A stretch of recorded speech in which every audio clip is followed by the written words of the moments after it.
मैं सुनील बिंदल आम आदमी पार्टी के समस्त कार्यकर्ताओं की ओर से सभी मीडिया कर्मियों का यहां आने पर हृदय से धन्यवाद करता हूं।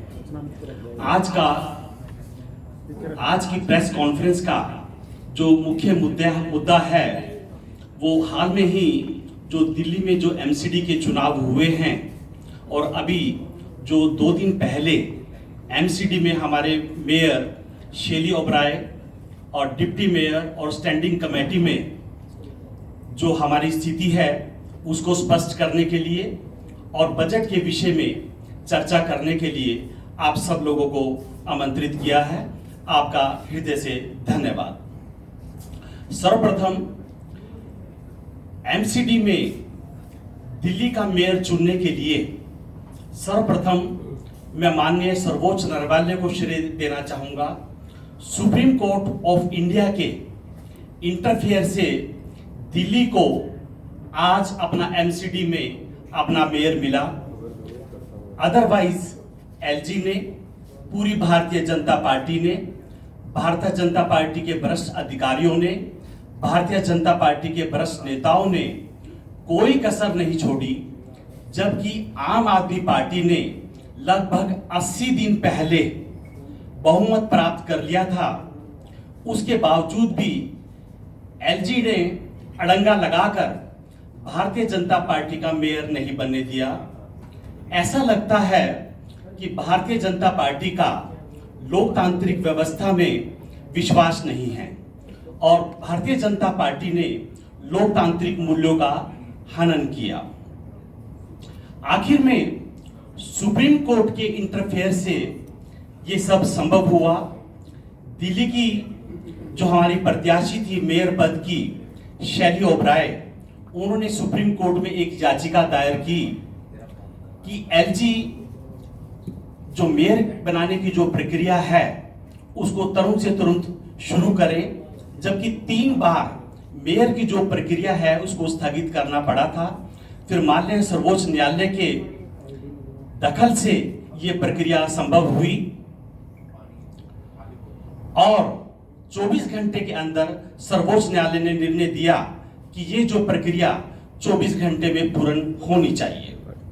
तो मैं दिल्ली की जनता का, माननीय सर्वोच्च न्यायालय का और देश की जनता का हृदय से धन्यवाद करना चाहता हूं। और आज का जो दूसरा मुख्य मुद्दा है वो बजट।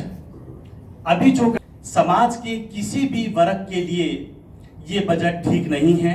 रोड के घाटे का बजट पेश किया गया है। अमृत काल में ये बजट पेश किया गया है। भारतीय जनता पार्टी इसको अमृत काल का बजट कह रही है। आप देखिए ये किस तरीके का अमृत काल का बजट है। भाजपा को ऐसा लगता है कि 2024 के बाद उन्होंने आना तो नहीं है। उन्होंने अपने सभी साथियों को, मंत्रियों को, संतरियों को ये कह दिया है ये अमृत काल है, जितना लूट सको लूट लो, फिर शायद ये आपको दोबारा मौका नहीं मिलेगा। इसे कहते हैं भारतीय जनता पार्टी का अमृत काल का डेफिसिट फाइनेंसिंग का प्रोविजन किया गया है। तो मैं सभी हरियाणा वासियों को नए कर्ज की बधाई देता हूं। अब सीएम सिटिंग में प्रिंटिंग और इंडस्ट्रियल हब बनेगा। करनाल में अब एयरपोर्ट पर जल्दी ही इंटरनेशनल फ्लाइट्स शुरू होंगी, क्योंकि उनका जमीन का अधिग्रहण पूरा हो चुका है। गौशाला में लूटने के लिए 400 करोड़ मिलेंगे। रैपिड मेट्रो की चिड़िया को अब जुमले वाली आंख लग चुकी है। भारतीय जनता पार्टी ने कहा था कि करनाल तक रैपिड मेट्रो आएगी, पर वो मेरे ख्याल वो चिड़िया उड़ गई है। वो रैपिड मेट्रो कब आएगी ये आज तक किसी को नहीं पता।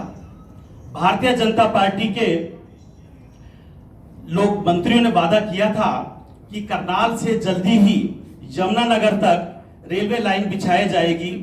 अभी मनोहर लाल जी ने कहा है कि उसमें 52 सैंक्शंस अभी बाकी हैं जो जल्दी ही मिल जाएगी। आप देख लीजिए कि हरियाणा के 8 साल के शासनकाल में जो करनाल से यमुनानगर की रेलवे लाइन का जो वादा था वो पूरा नहीं हुआ, उसमें भी 52 सैंक्शंस अभी बाकी हैं।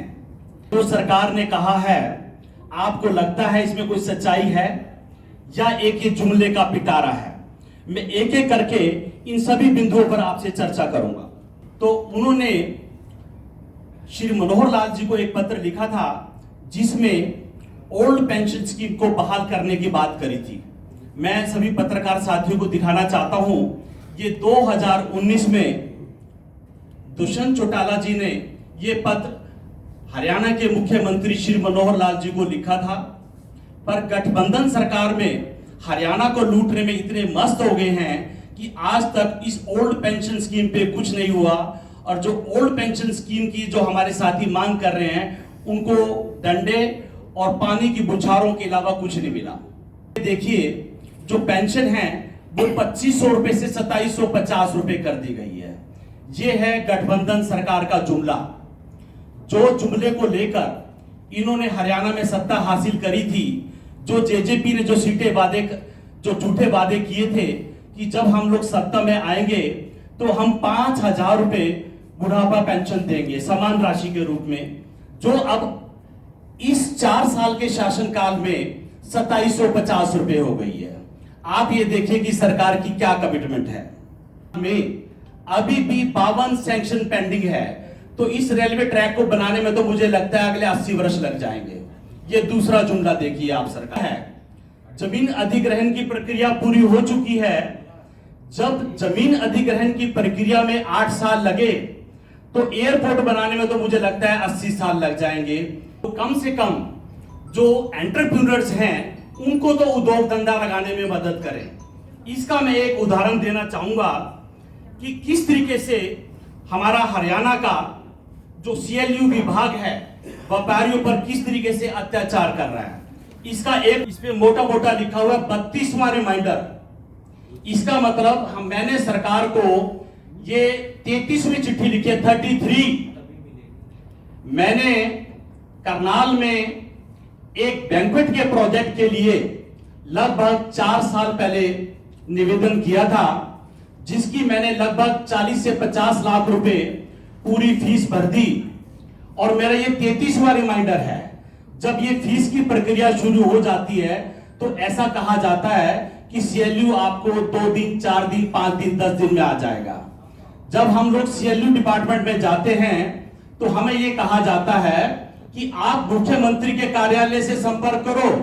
मुख्यमंत्री के कार्यालय से आदेश है कि आपको CLU नहीं दिया जाएगा। आप ये देखिए कि CLU विभाग में किस तरीके का भ्रष्टाचार है। एक व्यापारी को 33 बार चिट्ठी लिखनी पड़ती है। ये सभी आप लोगों के सामने हैं। ये आप चाहेंगे तो मैं ये आपको कॉपी भी दे सकता हूं इस प्रेस कॉन्फ्रेंस के बाद। मैंने सरकार को ये कहा कि यदि आप CLU नहीं देना चाहते तो जो आपने CLU के नाम पर मेरे से 40 से 50 लाख रुपए जमा कराए हैं, कृपया मेरे वो ही वापिस कर दो। मैं पंजाब जाके काम कर लेता हूं। ना तो पिछले 4 वर्ष में 33 रिमाइंडर देने के बाद ना ही इन्होंने मुझे CLU दिया और ना ही मेरे पैसे वापस करे। ये सरकार की कार्यशैली को दिखाता है। आप इस प्रकार देखिए कि CLU डिपार्टमेंट में किस प्रकार का भ्रष्टाचार है।